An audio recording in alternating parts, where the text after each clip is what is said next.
عمران آیت نمبر 121 سے لے کر وہ آج کی گفتگو کا عنوان ہے۔ غزوہ احد اور غزوہ بدر ان دونوں کا تذکرہ اس رکوع میں آیا ہے۔ مسلمانوں کے حالات اور اس میں تبدیلی غزوہ بدر سے شروع ہوئی ہے۔ جو حالات تھے مکے میں مظلومیت کے، غزوہ بدر کے بعد سے بدل گئے۔ غزوہ احد میں جو شکست عارضی ہوئی تھی ان کی وجوہات بھی اس رکوع میں بیان کی گئی۔ سب سے پہلے یہ بات جاننا ضروری ہے کہ اللہ تعالیٰ نے اس جنگ کے ذریعے سے کامل اعتماد اور بھروسہ پیدا کرنے کے لیے صحابہ کرام کو تلقین فرمائی۔ عددی قوت اور اسلحہ کی کثرت سے فتح نہیں ہوتی۔ غزوہ بدر کا تذکرہ بھی ضمن آئے گا۔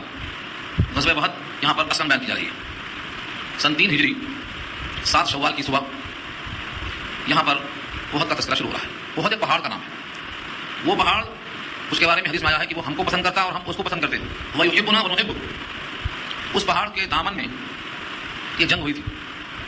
چونکہ مسلمانوں کی تعداد بہت کم تھی، صرف 1000، اور کافروں کی تعداد 3000 تھی، اور وہ بدر کا انتقام لینا چاہتے تھے جو سن 2 ہجری میں ہو چکی تھی، جس میں ان کافروں کے 70 بڑے بڑے سردار مارے جا چکے تھے اور 70 قیدی بن چکے تھے۔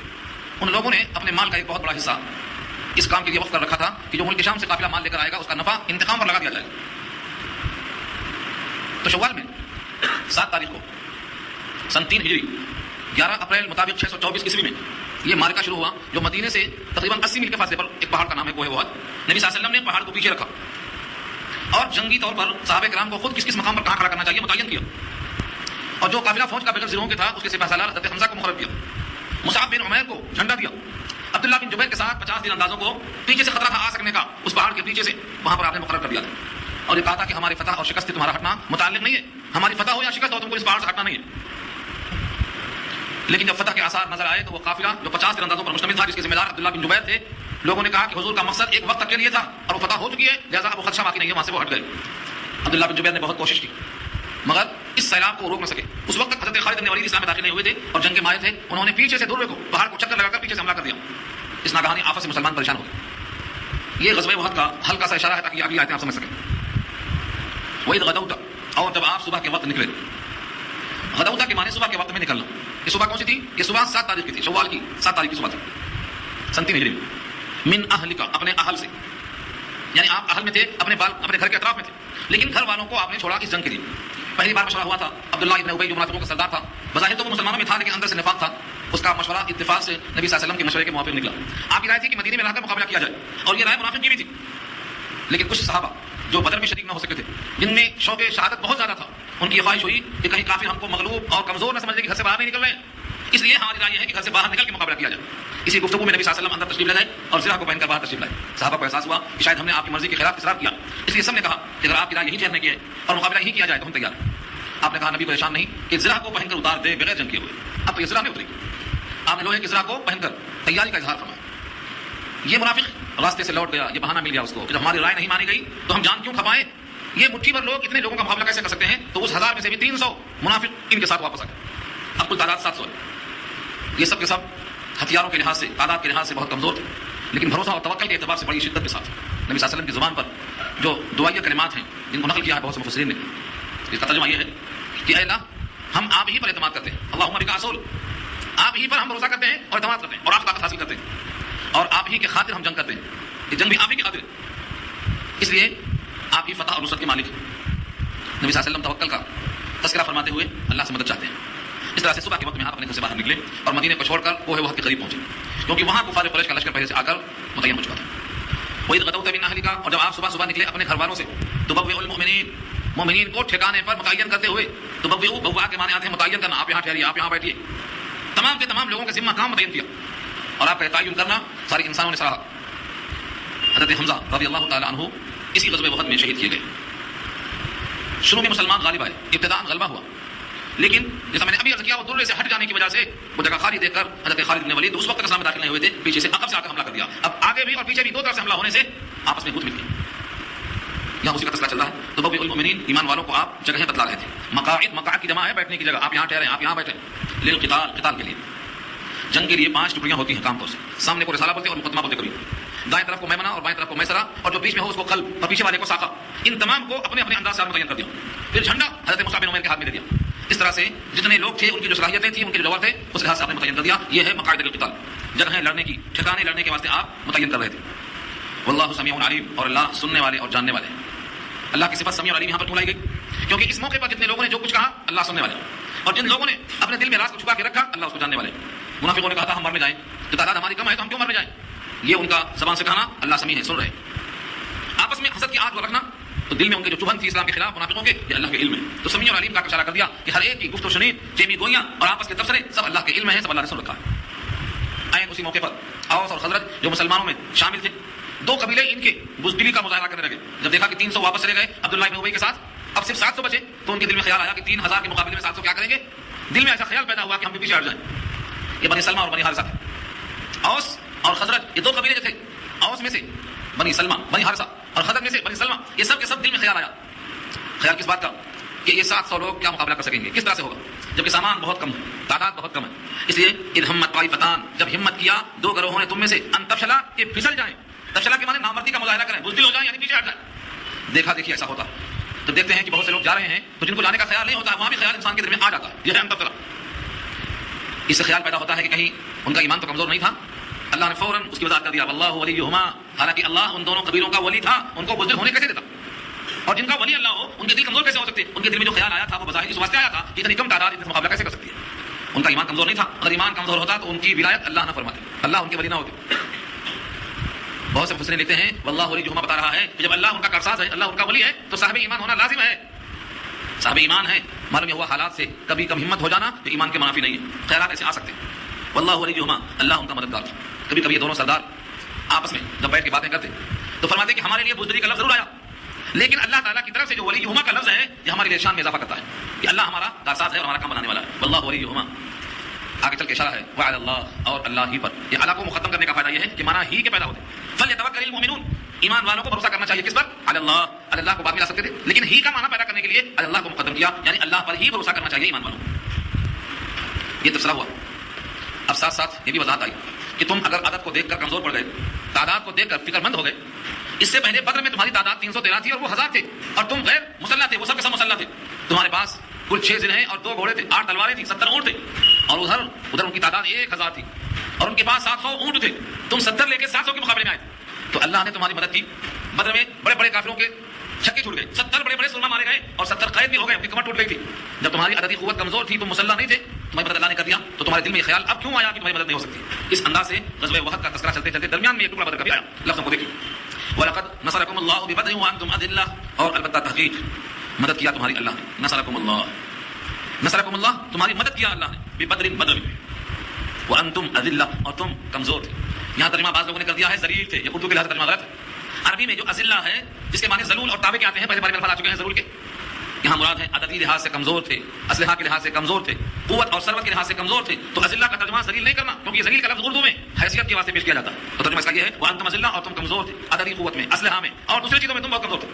اونٹ کم تھے، گھوڑے کم تھے، ذرائع کم تھی، تلواریں کم تھی، افراد کم تھے، عددی قوت کم تھی، ہر چیز میں تمہاری قلت تھی. یہاں وانتم اذلہ مراد ہے، وانتم اذلہ، تم کمزور تھے، اللہ نے تمہاری مدد کر دیا. کر چکا اللہ تمہاری مدد بدر میں جب تم کمزور تھے، لہذا جب وہاں مدد ہو سکتی ہے تو یہاں تمہیں نا امیدی کا اندیشہ کیوں؟ فاتقوا اللہ، تقوی اختیار کرو، اللہ سے ڈرو. کیونکہ گزشتہ یہ بات آ چکی ہے ان تصبروا وتتقوا، اگر تم نے صبر کیا اور تقوی اختیار کیا تو میدان تمہارا، تم غالب آ جائیں گے. اور تقوی لا کر اشارہ کر دیا کہ تقوی میں در حقیقت صبر بھی داخل ہے. تقوی کہتے ہی ہیں اللہ کے حکم پر جمے رہنا اور کسی حکم کو ٹوٹنے سے بچنا. تو تقوی میں صبر بھی داخل. اگر تم نے تقوی اختیار کر لیا تو تم فلاح پاؤ گے. اس لیے کہا فاتقوا اللہ، اللہ سے ڈرو، لعلکم تشکرون، تاکہ تم اللہ کا احسان مانو کہ تمہاری عددی قوت کے باوجود جو بہت کم تھی تم کو اللہ نے غلبہ عطا فرمایا. تو یہ بدر کا تذکرہ جو سن 2 ہجری میں ہوئی، سن 2 ہجری میں ہوئی 17 رمضان المبارک کو، اس بدر کا تذکرہ ضمن کر دیا گیا کہ تم اس وقت بھی کمزور تھے، مدد کیا اللہ نے. اب تمہاری تعداد تھوڑا زیادہ ہو گئی تھی، لیکن زیادہ تعداد پر تمہیں غضب نہیں ہونا چاہیے. جنگ میں ابتداء مسلمان غالب آ چکے تھے. اگر یہ درہ سے نہ ہٹے ہوتے تو مسئلہ الٹا نہ ہوتا. ادھر درمیان میں ایک بات اور بھی آ گئی، پیچھے سے حملہ اور آگے سے حملہ اور مسلمان بیچ میں پس گئے. اتنے درمیان میں کسی نے خبر پھیلا دیا ان محمد قد قتل، محمد صلی اللہ علیہ وسلم شہید کر دیے گئے. اور یہ آواز شیطان نے لگایا ان محمد قد قتل. اور جب یہ لفظ سنا صحابہ نے تو حواس باختہ ہو گئے کہ جب رسول اللہ ہی نہیں ہے تو پھر جنگ کریں کس کے لیے، کس کے واسطے کریں. سب لوگ پست ہمت ہو گئے، اتنا پست ہمت ہو گئے کہ سب بیٹھ گئے اپنے اپنے جگہوں میں. نبی صلی اللہ علیہ وسلم کے ساتھ کل 11 آدمی یا 12 آدمی رہ گئے، بس 700 آدمیوں میں سے 11 یا 12 آدمی رہ گئے، بقیہ سب پست ہمت ہو گئے، ادھر ادھر منتشر ہو گئے. لیکن چند صحابہ جن کا تذکرہ کیا ہے صحابہ کی شان میں، ایک ہے حضرت ابو دجانہ. ابو دجانہ کی تلوار بڑی مشہور ہے. انہوں نے اپنے جسم کو نبی کے لیے ڈھال بنا لیا کہ کوئی وار آنے نہیں دیا، جسم چھلنی ہو گئی. حضرت طلحہ نے اپنے آپ کو راہ بنا لیا, کوئی تیر آپ کو آنے نہیں دیا. یہ صحابہ جان ساتھ تھے. اور کچھ لوگ ایسے بھی تھے جو نبی صلی اللہ علیہ وسلم کے ساتھ بدر میں شریک نہیں ہو سکے تھے, ان کی اب تمنا تھی وہ بھی آپ کے ساتھ ساتھ تھے. جیسے حضرت انس ابن النضر, انس بن مالک کے چچا کے بیٹے ہیں انس ابن النضر, وہ تلوار لے کر جا رہے ہیں, دیکھا تو ایک صحابی ساتھ منتشر لوگوں میں نکل جا رہے ہیں. انہوں نے آواز دیا کہ صاحب کدھر جا رہے ہو؟ میں تو اس پہاڑ کے پیچھے سے جنت کی خوشبو محسوس کر رہا ہوں. یہ کر تلوار لیا اور شہید ہو گئے. تو کچھ لوگوں نے جانساری کا ثبوت ایسا بھی دیا. نبی صلی اللہ علیہ وسلم زخمی تھے, آپ کے 4 دانت جو سامنے کے ہوتے ہیں جن کو سنایا کہا جاتا ہے, سنایا نیچے کے 2 دانت اور اوپر کے 2 دانت, 2 نیچے 2 اوپر, جو آمنے سامنے چوکھٹا بنتا ہے اس کو سنایا سفلا اور اولیا کہا جاتا ہے. نبی صلی اللہ علیہ وسلم کے نیچے کے دائیں طرف سے یہ دانت شہید ہو گئے, خون ٹپکا, پتھر لگا, خود کی کڑیاں آپ کے اندر گھس گئیں. لیکن آپ نے ان تمام کے باوجود اللہ پر بھروسہ کیا اور توکل کیا اور صحابہ کو آواز لگائی, یا عباد اللہ, سب لوٹے اور پلٹے. یہ پوری بحث تفصیل سے آپ سورہ انفال میں سن سکیں گے. نبی صلی اللہ علیہ وسلم کی آواز پر صحابہ اکٹھا ہو گئے. 11 اور 12 آدمی جو اطراف میں تھے نبی صلی اللہ علیہ وسلم کو پہاڑ کے چوٹی کی طرف دامن میں لے کے چلے گئے. اور بہت سے لوگوں نے جب دیکھا کہ نبی صلی اللہ علیہ وسلم موجود ہیں اور یہ خبر غلط ہے تو ان کو نیا جوش ملا, نیا حوصلہ ملا, جانے والے پلٹ کے پھر آ گئے. اسی درمیان میں حضرت حمزہ کی شہادت کا واقعہ بھی پیش آیا. حضرت حمزہ کو بہت ہی پروگرام کے ساتھ ایک وحشی نے, جن کا نام بھی وحشی تھا, جو نیزہ پھینک کر مارنے میں بہت ماہر تھے, پھینک کے مارنا, نیزہ بازی ان کا ایک ہنر تھا. اس میں انہوں نے زہر کو چبویا تھا. جب دیکھا کہ وہ نشانے پہ آ گئے, ہندا جو ابو سفیان کی زوجہ ہے, انہوں نے اس غلام کو پیسہ دے کر خرید لیا تھا انتقام لینے کے لیے, انتقام دینے کے واسطے. یہ تاک میں بیٹھا ہوا تھا. جب دیکھا کہ نشانے پہ آ رہے ہیں حضرت حمزہ, تو اس نے وہ خنجر کو پھینکا اور ناف کے پاس لگا اور پیچھے سے نکل گیا. حضرت حمزہ نے پھر بھی اس پہ وار کیا, مگر وہ موت کو دیکھتا ہوا بھاگا. پھر وہ وحشی جا کر کے جب طائف فتح ہوا, مکہ فتح ہونے کے بعد, تو وہ اسلام میں آ گئے. ان کی تفصیلی بات الگ ہے, سورہ زمر میں انشاءاللہ بات آئے گی. نبی صلی اللہ علیہ وسلم نے حضرت حمزہ کو دیکھا کہ ان کے کلیجے کو نکال لیا گیا ہے, ہندا کو پیش کیا گیا. اس نے چبانے کی کوشش کی مگر چبا نہ سکی, اس کو اگل دینا پڑا. یہ منظر دیکھ کر نبی صلی اللہ علیہ وسلم بہت اشکبار ہوئے. یہ ساری تفصیلات سورہ غزوہ احد میں آ چکی. یہاں اشارے کے ساتھ دیکھو, جب اتنا ملی اتنی بڑی تعداد ہے اور ان سے مقابلہ کرنا مشکل ہے, تو اللہ تعالیٰ نے فرشتوں کے بھیجنے کا وعدہ فرمایا. دیکھیے لفظ اذ تقول للمؤمنین, جب آپ فرما رہے تھے مومنوں سے, الن یکفیکم, کیا تمہیں کافی نہیں, ان یمدکم ربکم, کہ تمہاری مدد کرے تمہارے پروردگار, بثلاثۃ آلاف, 3000 من الملائکہ, فرشتوں میں سے, منزلین, اترنے والے, 3000 فرشتے. سورہ انفال میں آیا 1000 فرشتے, یہاں ہے 3000 فرشتے, اور اس کے بعد کیا آیت میں آتا ہے 5000 فرشتے. اور ان سب کی علت بیان کیا ہے کہ تمہارے دل کو مطمئن کرنے کے لیے اور دل کو تسکین کے لیے, ورنہ لڑنے کے واسطے تو ایک فرشتہ کافی تھا, لڑائی لڑنا مقصود نہیں. ایک فرشتہ جبریل جو پورے شہر کو اٹھا کے توبہ کر سکتا ہے, 5000 3000 1000 کی ضرورت نہیں. اصل پہلے یہ تھا کہ ان کی تعداد بہت کم تھی. جب مقابل میں آئے تو اپنے تعداد کو ان سے کم دیکھا, ان کو دوگنا دیکھا, اللہ کی طرف متوجہ ہوئے. اللہ نے کہا کہ ان کی تعداد اگر 1000 ہے تو میں 1000 فرشتہ بھیج رہا ہوں, کافی نہیں ہے. پھر معلوم ہوا کہ ایک بہت بڑا لڑنے والا جنگجو, جس کا نام مہادی بھی لکھا ہے, وہ مدد لے کر آ رہا ہے کافروں کی مدد کرنے کے واسطے, اور اس کے ساتھ بہت بڑا لشکر ہے.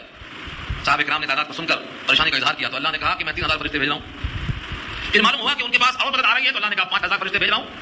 اللہ کے پاس فرشتوں کی کمی تو ہے نہیں, اور یہ سب لڑنے کے واسطے نہیں بلکہ آگے الفاظ آتے ہیں دل جمعی کے لیے. جب معلوم ہوتا ہے کہ ہمارے ساتھ اتنے لوگ ہیں تو ایک ہمت بڑھ جاتی ہے, ورنہ اصل دیکھا جائے تو اللہ کی ذات تنہا تنہا ساری کائنات کو ختم کرنے کے لیے کافی ہے. ایک فرشتہ کائنات کو صرف ایک آواز سے ختم کرنے پر قادر ہے. یہ تعداد صرف کیوں بھیجی گئی, آگے خود جواب دیتے ہیں رب کریم, تطمئن بہ قلوبکم, تمہارے دل کو اطمینان حاصل ہو بس. بعض روایتوں میں ہے کہ بعض فرشتے جب کسی کو مارنا چاہتے ہیں تو ان کا سر خود ہی تنسلدہ ہو جاتا.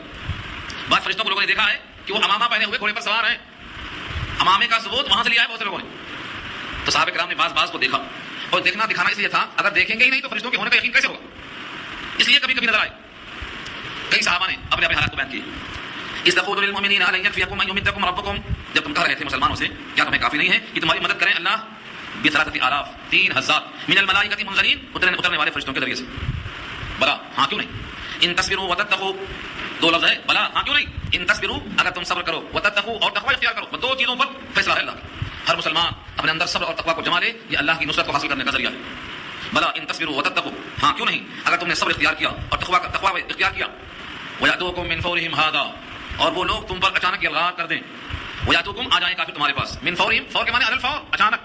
ھذا یعنی تمہارے اس موقع پر اچانک کو حملہ کر دیں. تو اللہ فرماتے ہیں یمددکم ربکم بخمسۃ آلاف, تمہاری مدد کریں گے تمہارے پروردگار 5000 من الملائکہ, فرشتوں میں سے, مصومین, نشاندار گھوڑوں پر سوار ہو کر. فرشتے پیدل نہیں, گھوڑوں پر سوار, اور گھوڑے بھی عام نہیں, نشان زدہ گھوڑے.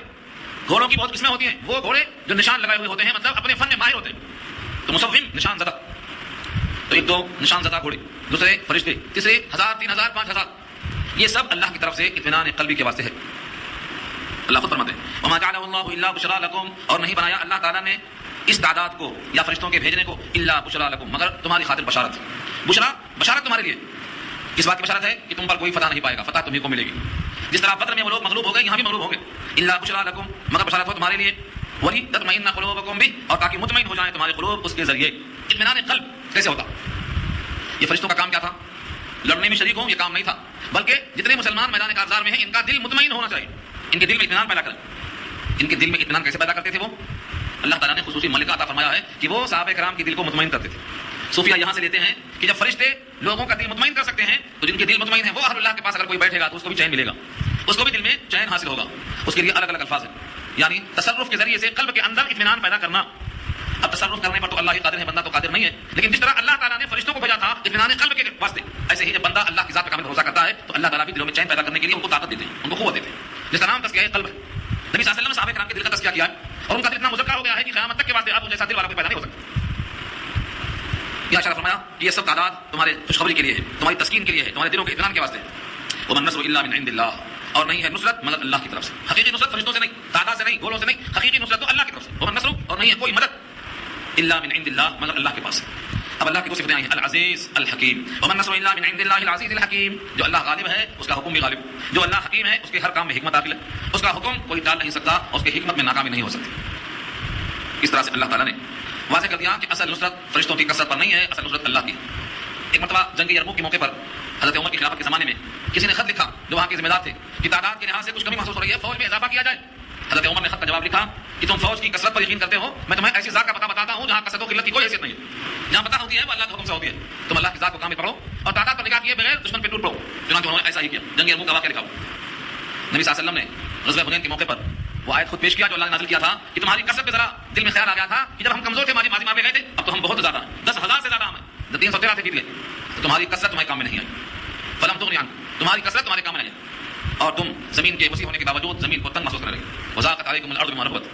تو کثرت نہیں بلکہ اللہ کی نصرت، اور اللہ کی نصرت آتی کیسے ہے؟ تقویٰ پر. جو بندہ تقویٰ اختیار کر لے اس کے ساتھ اللہ کی مدد آتی ہے، نصرت آتی ہے. اس وقت یہاں کہا گیا ومن نصر الا من عند اللہ العزیز الحکیم، اور نہیں ہے کوئی مدد کوئی نصرت مگر صرف اللہ کی طرف سے جو غالب ہے اور جو حکمتوں والا ہے.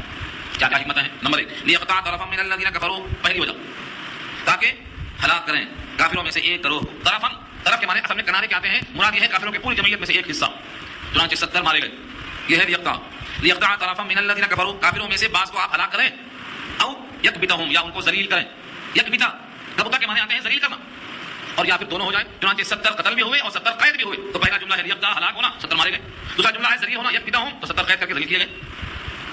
فینقلبوا خائبین، بس وہ لوٹیں گے خائب و خاسر ہو کر، خسارے کے ساتھ لوٹیں گے. تو 3 باتیں ہو گئی. نمبر 1 اللہ کی مدد اس واسطے آئی تاکہ آپ کافروں میں سے ایک گروہ کو قتل کریں. یہ قتل کرنے والے مسلمان اپنے ہاتھ سے قتل کریں گے تو ان کو جو اجر حاصل ہوگا وہ فرشتوں کے مارنے سے ان کو حاصل نہیں ہوگا. فرشتوں کو تو ثواب اور اجر اور ان کو اس کی حاجت نہیں رکھا اللہ نے. تو ان کا آنا لڑنے کے واسطے نہیں ہے، تسلی کے واسطے ہے. ان کے واسطے تو ایک آواز نکالنا کافی تھا. بلکہ بعض حاکم کی روایت میں لکھا ہوا ہے کہ اگر کسی کو مارنے کا ارادہ بھی کرتے تو اس کی سر کی منڈی الگ ہو جاتی، سر جدا ہو جاتا، اس کا اشارہ کرتے ہی ختم ہو جاتا.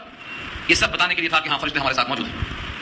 تو کافروں کو خطا کرنا، ان کو ذلیل کرنا تاکہ وہ لوٹ جائیں خائب و خاسر ہو کر. فینقلبوا، وہ پلٹ جائیں خائبین، خائب و خاسر، ناکام ہو کر. آپ کو حیرت ہوگی تاریخ کا یہ واقعہ ہے کہ مسلمانوں کو ابتداءً شکست ہو گئی، بعد میں پانسا پلٹا، لیکن بہرحال غلبہ کافروں ہی کا تھا. چنانچہ ایک بحث آتی ہے بدول وحی میں جو بادشاہ کے ساتھ پوچھا تھا کہ کبھی جنگ ہوئی تم سے ان سے، تو کہا نتیجہ کیسا رہا؟ کہا برابر برابر ڈول کی طرح، کبھی ڈول نیچے کبھی ڈول اوپر. تو اشارہ تھا کہ بدر میں وہ جیتے، وہاں میں ہم جیتے، یہ بولنے کا مقصد تھا. لیکن کبھی بھی آدمی جب فتح پا جاتا ہے تو خالی ہاتھ نہیں آتا، غنیمت لے کے آتا. یہ پہلا اتفاق ہے کہ یہ لوگ اپنے آپ کو فتح یاب سمجھ رہے تھے لیکن خالی ہاتھ گئے، کچھ بھی نہیں ہاتھ کو لگا. یہاں تک کہ سپہ سالار کو بھی ڈھونڈ نہ سکے. کیا قصہ پیش آیا؟ نبی صلی اللہ علیہ وسلم اپنے صحابہ کے ساتھ پہاڑ کے دامن میں چھپ گئے. یہ لوگ آواز لگا رہے ہیں، تفسیری بات سورہ بدر میں سورہ انفال میں آ چکی ہے. آواز لگاتے ہیں، کوئی آواز کا جواب نہیں. حکمت حضور نے منع فرمایا کہ جواب مت دو. ابو سفیان کہتے ہیں سب مر گئے، کوئی بھی نہیں بچا، ایک کی آواز نہیں آ رہی، نام بنا پکارا. جب اس کا جملہ سنا تو برداشت نہیں ہوا. حضرت عمر نے کہا مجھے اب بولنے کا موقع دیجیے. پھر آواز لگایا کہ وہ کافر سب کے سب الحمدللہ زندہ اور بسلامت. اس نے کہا لنا عزا ولا عزا لکم، ہمارا عزا ایک بت ہے، ہمارے کام میں آئے گا، تمہارا کوئی بت نہیں. حضور نے کہا ان کو جواب دو اللہ مولانا ولا مولا لکم. سورہ محمد میں بات آئے گی، ہمارا تو مولا ہے، تمہارا کوئی مولا ہی نہیں. اس طرح سوال جواب بھی ہوا. ان کے دماغ میں یہ بات نہیں آئی کہ چلو ڈھونڈ کے مقابلہ میں اب ہار چکے ہیں، چلو کام ختم کر دیں. چلے گئے دور جا کر کے ایک مقام آیا ہمارا الاسد. جب وہاں پہنچے تو خیال آیا کہ ہم تو جیت گئے تھے، پھر خالی ہاتھ کیوں جا رہے ہیں، کہاں پلٹیں گے یہاں سے. یہ ذکر انشاءاللہ اگلے رکوع میں آئے گا. یہاں تک قصہ ہوا ان کے لوٹنے کا. درمیان میں ایک ٹکڑا لیس لک من الامر، بہت اہم آیت ہے اس معنی میں کہ جب نبی صلی اللہ علیہ وسلم کے رخسار کو زخم پہنچے، خون ٹپکا، ابن قیم نے پتھر پھینکا، جو سامنے کے دونوں دانت دائیں طرف کے نچلے والے گر گئے، کیا زخمی ہو گئے، خون ٹپکا. شدت کرم میں آپ نے کہا کہ اس قوم کو اللہ نجات کیسے دیں گے یا فلاح کیسے دیں گے جو اپنے نبی کے خون کو بہاتی. اور بعض روایتوں میں کچھ الفاظ بدعا کے بھی ہیں. اس پر یہ آیت نازل ہوئی لیس لک من الامر، معاملے میں آپ کو کوئی اختیار نہیں. اللہ کے وہ بندے ہیں، اللہ اپنے بندوں کے ساتھ جو چاہے فیصلہ کر سکتے ہیں. اس معاملے میں آپ کو کوئی اختیار نہیں ہے. آپ زخمی ہیں، اور زخمی ہونے کی وجہ سے ان کے حق میں جو الفاظ نکلتے ہیں کہ اللہ ان کو ہدایت کیسے دے گا، یا آپ الفاظ واپس لیں، یعنی ان کے بارے میں فیصلہ ہم کریں گے، آپ کو معاملے کا اختیار نہیں دیا جائے گا. لیس لک من الامر شیء، شیء معنی معاملہ، من الامر شیء کچھ بھی معاملے میں آپ کو اختیار نہیں. او یتوب علیہم او یعذبہم، اللہ کو اختیار ہے دو میں سے ایک کرے گا، یا تو یتوب علیہم ان پر توبہ کا موقع دے گا، توبہ کرنے کا موقع دے گا، او یعذبہم یا ان کو عذاب دے گا، دو میں سے ایک کرے گا. لیکن یہ اختیار اللہ کو ہے. فإنهم ظالمون، بے شک وہ لوگ ظالم ہیں اور اس ظلم کی وجہ سے ان کو اللہ عذاب دے سکتا ہے. لیکن ان میں سے اگر بعض کو ہدایت دینا چاہے تو یہ بھی اللہ کو اختیار ہے. آپ بد دعا کر کے ان کے واسطے ہدایت کو آپ سلب مت کیجیے. چنانچہ غزوہ احد میں سب سے بڑا مجرم کون ہے؟ ابو سفیان اور ان کی جو ہے بیوی ہندا اور حضرت حمزہ کو مارنے والے وحشی. تاریخ پڑھیے، ان میں سے پورا کو اللہ نے توبہ کی توفیق دے دیا. ابو سفیان 8 ہجری میں اسلام میں آئے، ہندا 8 ہجری میں اسلام میں آئی، وحشی 8 ہجری میں اسلام میں آئے. کون باقی تھا؟ یہی مقصد ہے یہاں بولنے کا کہ معاملے میں آپ کو کچھ بھی نہیں ہے، آپ اپنا فرض مذہبی پورا کیجیے، اس زخم پر اللہ سے اجر حاصل کیجیے. لیکن قوم کے بارے میں یہ ہدایت کیسے پائے گی، یہ فیصلہ اللہ کے پاس ہے. کبھی کبھی میں سوچتا ہوں تو حیران ہو جاتا ہوں کہ اللہ تعالیٰ نے کیسا کیا کہ حضرت حمزہ کے قاتل وحشی کو، جس نے کلیجہ نکال لیا، کان کاٹ دیا، ناک کاٹ دیا اور ان تمام اعضاء کو کاٹ کر ہندا کے سامنے پیش کیا انعام دینے کے واسطے. نبی صلی اللہ علیہ وسلم نے حضرت حمزہ کی لاش کو دیکھ کر آنکھوں پر قدرت نہیں پا سکے، آنسو ٹپکنے شروع ہو گئے، رونے لگے. جس نے نبی کو رلا دیا. اللہ تعالیٰ کی رحم دلی اور اللہ تعالیٰ کی رحمت واسعہ کو دیکھیے کہ اس وحشی کو رضی اللہ بنا دیا. وحشی نے بھی خوب شرطیں لگائیں. پوری بات انشاءاللہ سورہ زمر میں آئے گی، تفصیل کے ساتھ آئے گی، ایک ایک لفظوں کے ساتھ پوری بات آئے گی. تو مجھے بتانا صرف یہ ہے کہ یہاں جو تھا کہ معاملے میں آپ کو کچھ اختیار نہیں ہے، یا تو اللہ توبہ کی توفیق دیں گے، توبہ اللہ آیتوں متوجہ ہونا، ان پر اللہ متوجہ ہو جائیں گے، توبہ قبول کر لیں گے، یا ان کو عذاب دے دیں گے وہ ظالم ہے. لیکن اللہ نے بڑے بڑے ظالموں کو توبہ کی توفیق دیا. ابو سفیان بھی اسلام میں آئے، ہندا بھی اسلام میں آئی، وحشی بھی اسلام میں آئے. بس کیا بڑے بڑے مجرم مارے گئے، کمریں ان کی ٹوٹ گئی. فإنهم ظالمون میں فیصلہ کر دیا کہ بے شک وہ ظالم ہے. وَلِلَّهِ مَا فِي السَّمَاوَاتِ وَمَا فِي الْأَرْضِ، اور اللہ ہی کی ملکیت ہے جو کچھ آسمانوں میں ہے اور جو کچھ زمین میں ہے، سب ملکیت اللہ کی ہے. جب ملکیت اللہ کی ہے تو غیر کا دخل کہاں سے ہو سکتا ہے؟ وہ جس کو چاہے معاف کر دے، جس کو چاہے معاف نہ کرے. یغفر لمن یشاء ویعذب من یشاء، یہ دوبارہ جملہ ہے اسی جملے کی توضیح ہے. یغفر لمن یشاء، جس کی چاہے مغفرت کر دے، ویعذب من یشاء، اور جس کو چاہے عذاب دے دے. اللہ کو پورا پورا اختیار ہے. جرم کتنا بھی بڑا ہو، اللہ کی وسعت اور اللہ کی مغفرت اور اللہ کی رحمت اس سے بڑی ہے. حضرت وحشی نے شرط لگائی تھی کہ سارے گناہ معاف ہو جائیں گے مگر شاید وہ گناہ معاف نہ ہو جو ہم نے نبی کو لایا ہے.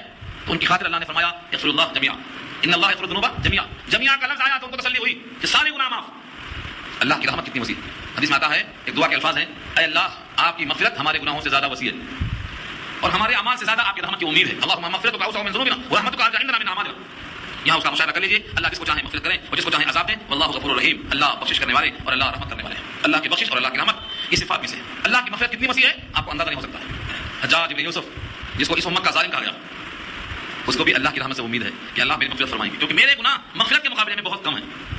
اللہ کی جو مغفرت اتنی وسیع ہے کہ میرے گناہ اس کے پاسنگ میں نہیں آتے. یہاں تسلی دی گئی ہے کہ مومن خاص طور سے اور توبہ کر کے اسلام میں داخل ہونے والا اپنے گناہوں پر نہیں، اللہ کی رحمت پر نگاہ رکھے کہ اللہ غفور رحیم ہے، وہ بخشنے والے اور مہربان ہے.